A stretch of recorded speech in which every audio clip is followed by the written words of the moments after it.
Hey guys, Jason here. Welcome back to another video here on the second channel.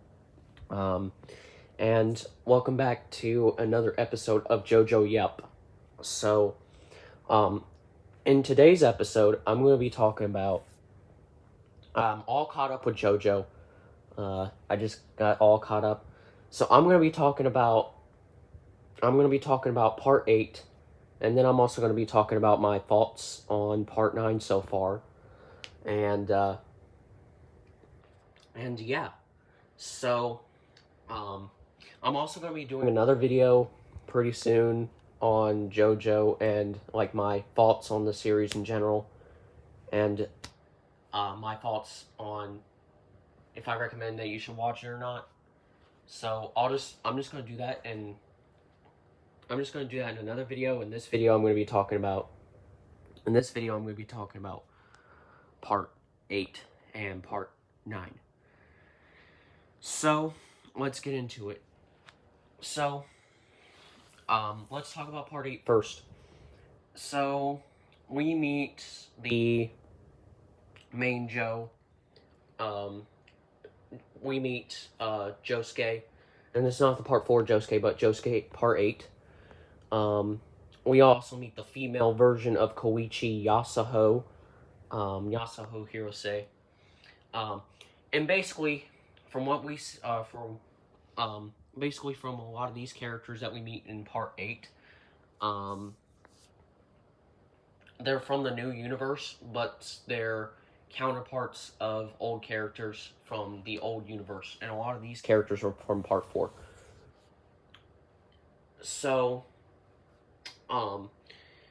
we learn about Josuke, Yasuho, and we also learn about Joshu and the whole Higashikata family. We learn about Norisuke. Later in the main cast, we have, what is his name? The Rokakaka guy, the guy that inspects the Rokakaka, Tsurugi, or whoever his name is. And then we have Daya eventually becomes part of the main cast. And then we also have Jobin. And, yeah. And, Yotsuyu. It's pretty much the main cast. So now I'm going to pretty much talk about a summary of how the story goes. So the way that Josuke even existed in the first place is he was created by an equivalent exchange, and I'll get to the rock humans here in a second. But he was created by an equivalent exchange. We learn that later in the story. So now I'm going to talk about that. So the equivalent exchange, the way that basically works is you take one body part from one person with another person and another body part, and you use the Rokakaka fruit, and that you basically become fused or become a rock human. So, what we learn about Josuke 8 is that he was equivalent exchange with this new universe's version of Yoshikage Kira. And basically, it was Yoshikage Kira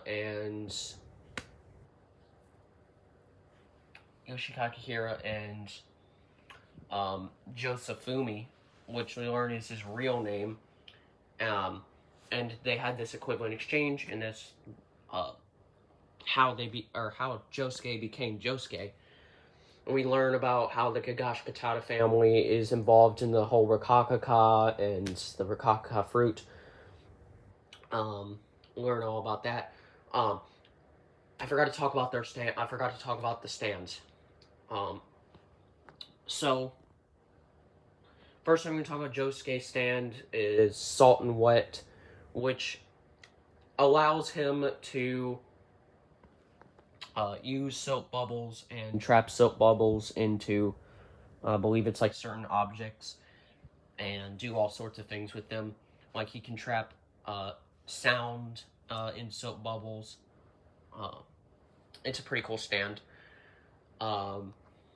You have Yasuho's stand, which is Paisley Park, which is basically just a GPS, I guess. It's kind of more of an automatic stand. It kind of operates unconsciously. And it's like a GPS sort of like stand where it can track down things.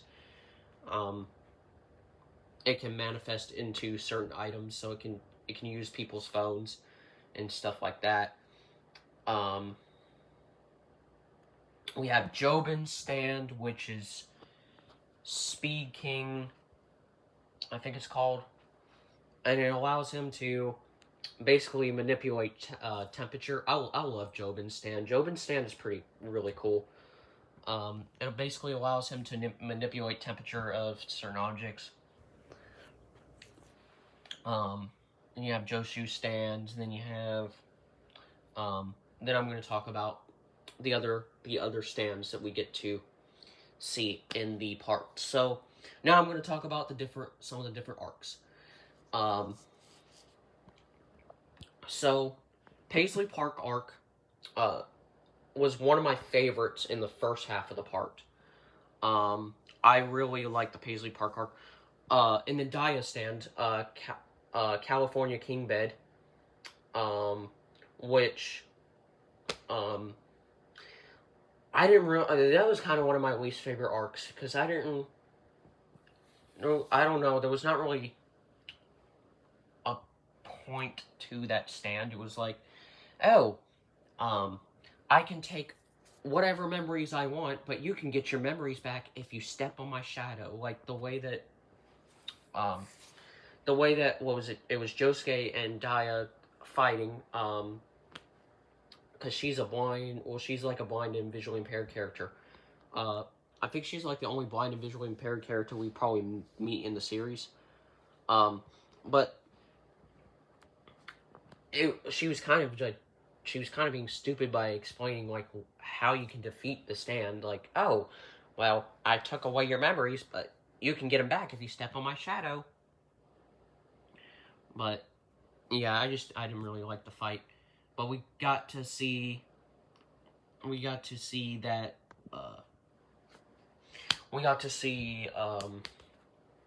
a really good fight afterwards with Born This Way in Paisley Park, which at the time we didn't know was Yasuo's stand, but we learned that it was. But it was a cool arc. Paisley Park.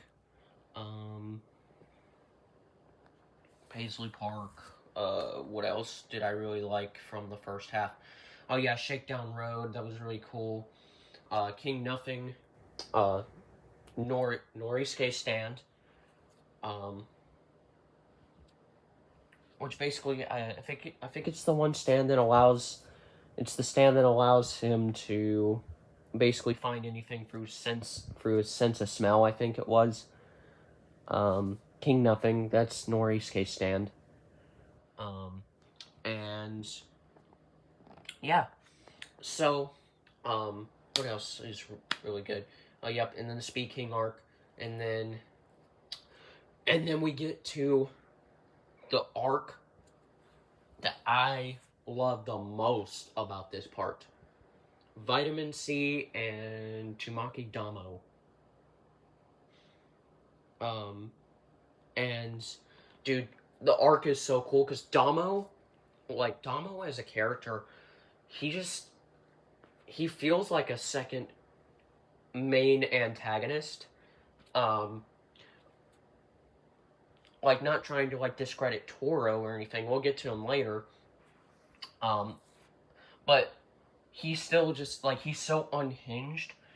I don't know, he feels like he would be like a second like main antagonist. Like, he's just like, oh, I'm gonna kill everyone if I don't get the Rakakaka. But we learn about his stand, vitamin C, which allows Damo to be able to melt people's bodies, and I like his stand. Like, it's a pretty cool ability. It's probably like, I don't know, definitely, I don't know, not like top 10 favorite stands, but definitely a really, really, really cool ass ability. So we got the Damo fight, which is really, really cool. And now we're going to talk about the second half of part 8. And, because the Damo fight is a good fight to, like, end the first half of part 8. It's a really good fight. It's a really, really good fight. Peak. But in the second half of part 8, we learn about, this is where we learn all about the Rakakaka and what it does, and about the rock humans, and how they work, and how the rock humans have survived, or I mean, how the rock humans have been around for, ever since humans were created, and then we learn at the end of the part that rock humans were basically just a fallback mechanism to if human life didn't work out. So, I don't even know, I think it was probably after the Damo fight, or it might have been one review where I kind of realized this and kind of, one of my friends told me that when I was reading this part, this is probably going to be the darkest part, even darker than part 5, and I didn't read the whole part yet, so I'm like, well, I feel like it's, why is he saying it's going to be that dark? It doesn't really seem as dark as, like, part 5. But, no, it's a different kind of dark. Whereas part 5 is like, oh, let's kill the boss. Let's fight the gang. There's these dark elements in part 5 of messed up, things that happen. Well, part 8, especially, like, after the Damo fight, yeah, Damo was a very, very messed up character. He's probably one of the most messed up, antagonists in the, in JoJo. But, this felt like a different kind of dark. Like, this kind of felt like, oh, well, there's dark forces out there that we can, that are very, very dark, powerful forces out there that are very, very hard to control. This is kind of what it felt. This is kind of the more dark feeling that this part gave. Trying to think of whatever the arcs are after that. I think after Vitamin C, it's some other arc I'm forgetting, and then Ozone Baby, which is a really, really, really cool arc as well. And then we finally get to one review. One review, I don't know if I would say it's necessarily my favorite stand, but it's definitely top 5 for me. Like, the stand itself just has so much character. Like him just acting as the head doctor when they got into the hospital or whatever. Him just, like, acting as the head doctor was just so cool. Dude, there was just so much character. So much character. And we get to one review, we get to see one review, and basically, one review controls Calamity, and it allows, Calamity to be, it allows the flow of Calamity to go wherever it wants to. So, whatever bad things happen, will happen to whatever. So we learn through the whole story that the whole rock human thing and the whole equivalent exchange, and because we learned about like the whole equivalent exchange, and that some people got the disease or whatever from the Rokakaka and did the equivalent exchange and turned to stone, and they were like that for years, or some of them died. And we learned that some of those things had to do with, well, the curse of one review and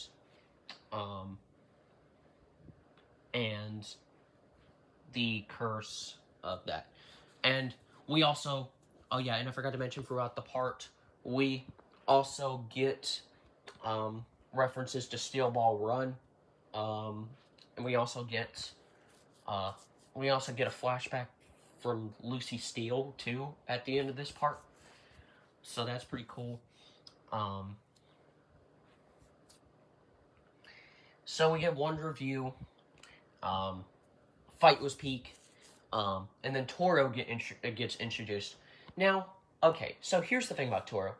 Well, first I'm gonna talk about him, or first I'm gonna tell you about him, and then I'll tell you my thoughts. Okay, so Toro is a rock human, and we basically, like, he's a creep. Like, he's a creep. But he's not really my favorite villain, and here's why. He just does not get that much screen time. One review, his stand, gets way more screen time than Toro does. Because Toro only shows up in, like, the last few chapters of Part 8 out of, like, 110. But the thing is, like, if he got, like, more of that screen time, like, if he got more time for his character to be able to develop more, and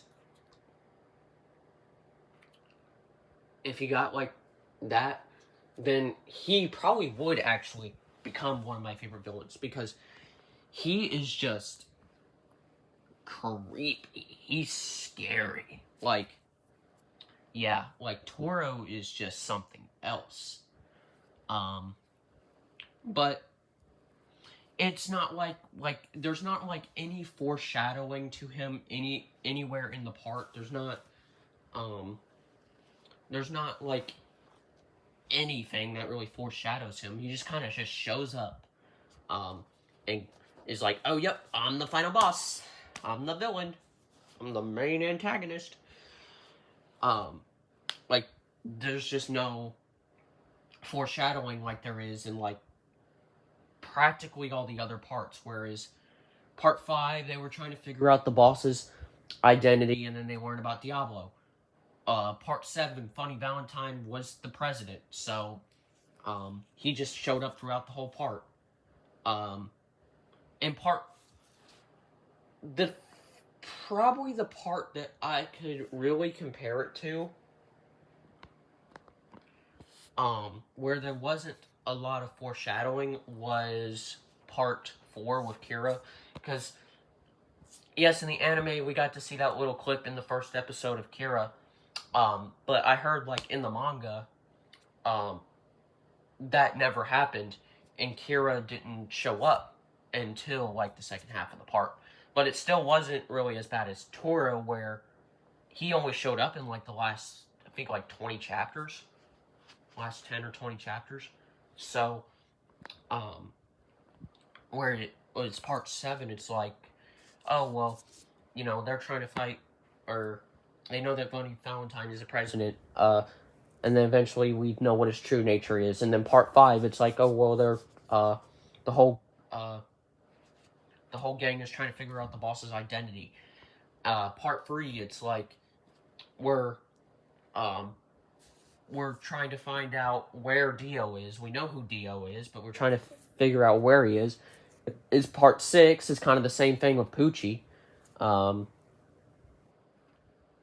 even, like, in Part 2 to a certain extent, like with the Pillarmen. yeah. So, yeah, I would like him more, but this just because of that. It's not really a lot of foreshadowing. He doesn't really give us, like, a lot of screen time. We don't see him throughout the part like we do in other parts, where we see other villains. And, yeah. But the final fight was a final fight. Oh my gosh, I cannot speak. The final fight was peak.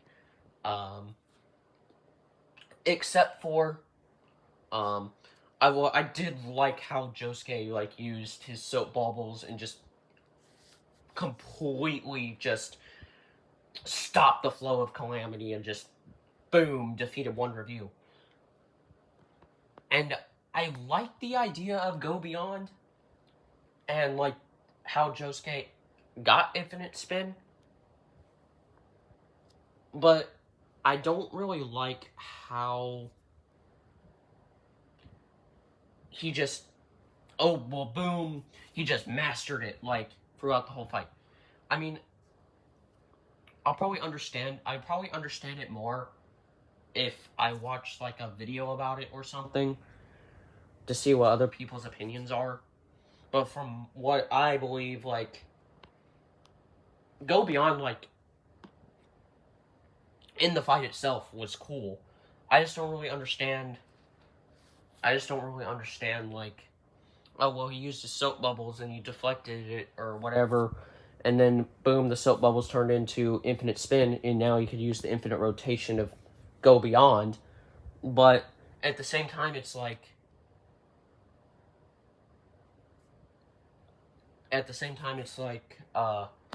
you know, I just didn't really understand. Well, like, he just got this at the end of the part, but I mean, I guess, like, Araki was just trying to do something there, and that's just how it came out, I guess. So, beside from that, I thought the final fight was still pretty peak. And, yeah. That's my review on part 8. It's a pretty good part. Definitely not the best part in my opinion, but definitely not the worst part in my opinion. But it is the strangest part, because we forgot to talk about Joshu and how strange he is. Dude, Joshu is fucking strange. Like, he kind of reminds me of, like, a pedophile. Like, he just acts like he'd be, like, unhinged. But, yeah. Joshu. My favorite character? My favorite character in the part? I probably gotta get it to Jobin. Jobin is just, I like his stand, I like his character, I like everything about him. Now I do gotta say something about this, or about my experience personally with this part. So, I'm going to talk about this because this is going to kind of segue into part 9's, or my thoughts on part 9. But my experience, or at least my experience personally with reading this part, well, I technically didn't read it, but, there was a fan dub, made by the same dudes who made the fan dub for part 7, which I watched. But it was only for, like, the first 19 chapters, so I had to watch a summary video on the rest of the part. And, you know, watching, like, the video was good and all. It was, like, a 3-hour video of him going through, like, summaries of the part and the chapters.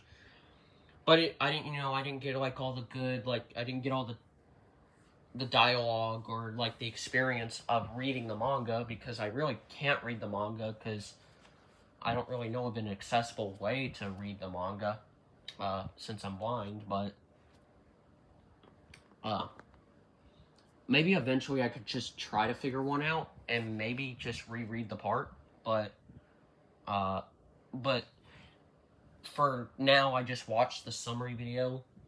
It was still a good video, but again, I didn't get a lot of the, like, the character dialogue that I really wanted to get, or a lot of the moments that happened. But I think I still got a pretty good grasp on what happened in the part.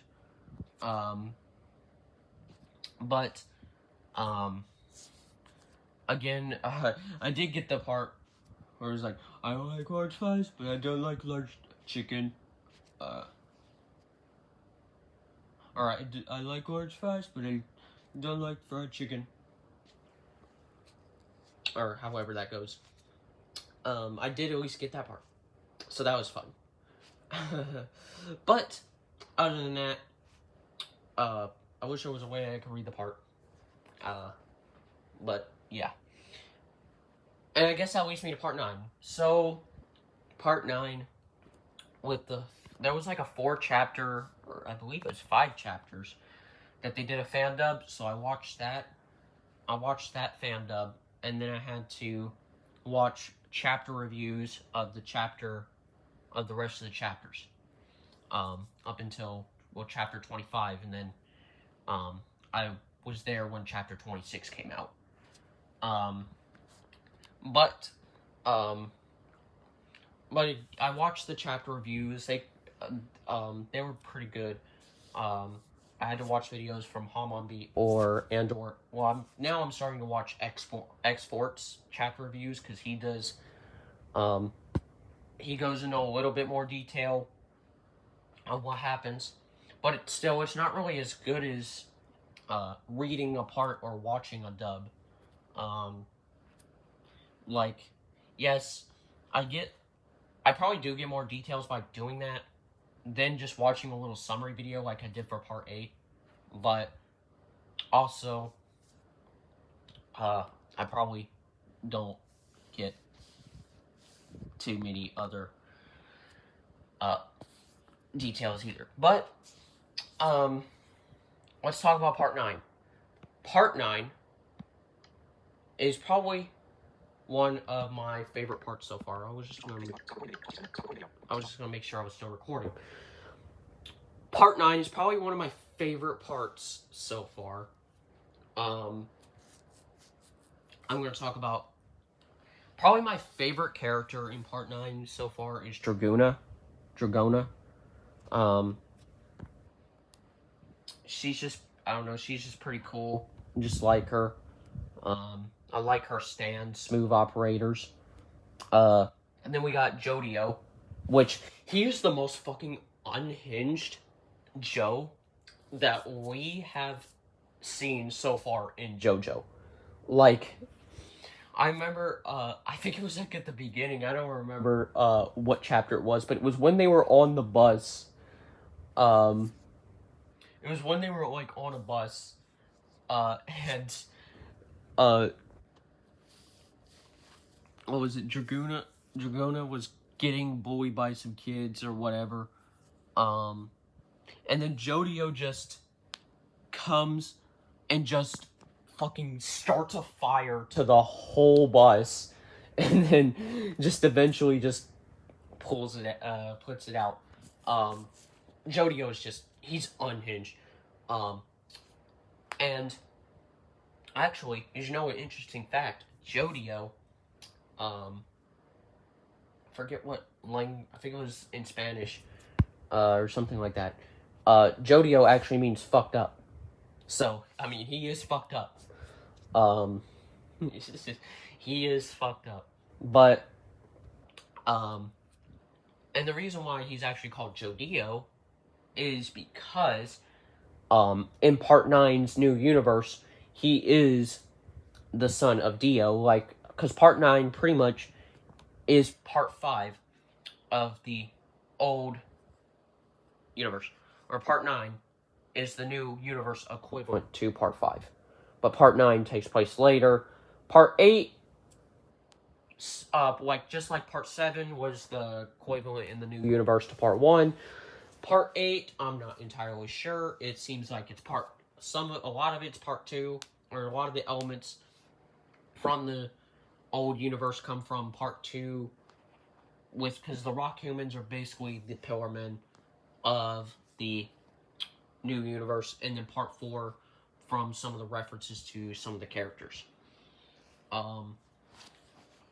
And so yeah, part 9 is like part 5. Same style. The other characters that we get to meet is Paco and his stand, the Hustle, which allows him to basically manipulate his muscles. And yeah, it's a pretty cool stand. And then we got Usagi, and then we got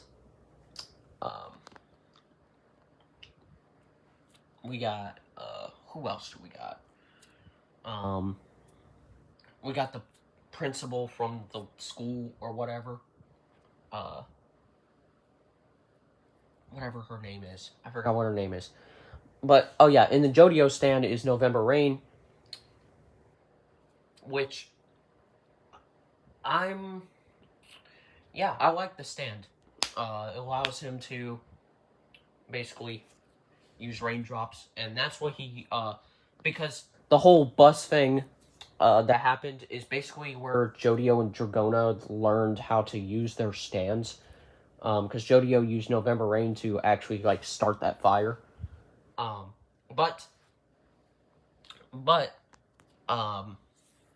Yeah, but I guess we learn, or I guess, according to Araki, November Rain is the strongest stand. Second to One Review, and third to GER. And we don't really know the reason why that is yet, but we will learn probably by the end of the part. I feel like if it's the strongest stand, it has, like, something crazy has got to happen. Like, something insanely messed up is going to happen at the end of part 9. But eventually we get to meet Akka, and how he protects his fortune. We get to meet Akka and learn about his fortune, and how he'll basically kill anyone to protect it. And, dude, he is a fucking crash out. Like, he's a crash out. Like, he will go crazy. Like, he is probably the crash out of crash outs that we met in JoJo. And we're not even really sure if he is the main antagonist, but he probably is. We assume that he probably is the main antagonist from what we're seeing so far. Probably what we've seen of him for the last few chapters. But yeah, Akka. I'm curious to learn, like, what his stand is. But Akka is just, what is it? They're trying to, like, what's happening now is they're trying to push Akka to sign, like, these documents, and Akka just wants to shoot everyone because he wants to protect his fortune. And then now there's a fight between, what is it, Paco and Namebo happening, and that just started. That fight just started in the last chapter that came out. And then I forgot to talk about Charming Man, and his stand, Big Mouth Strikes Again. Oh yeah, when JoJo and here's another fucked up, well, not really fucked up, but, like, kind of. JoJo first meets Charming Man and thinks like he's an enemy or whatever, and they eventually join their group. But at first, JoJo thinks that the, like, Charming Man is an enemy and starts to, like, just drown him. And then in the next 5 minutes, they just start talking about, like, what their favorite music is. It's crazy. But yeah, that's what's happening so far in part 9. I like what's happening so far.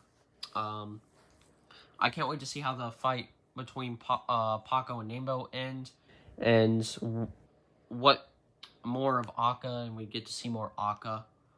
Oh yeah, and I forgot to talk about the mechanisms and the lava rock. So,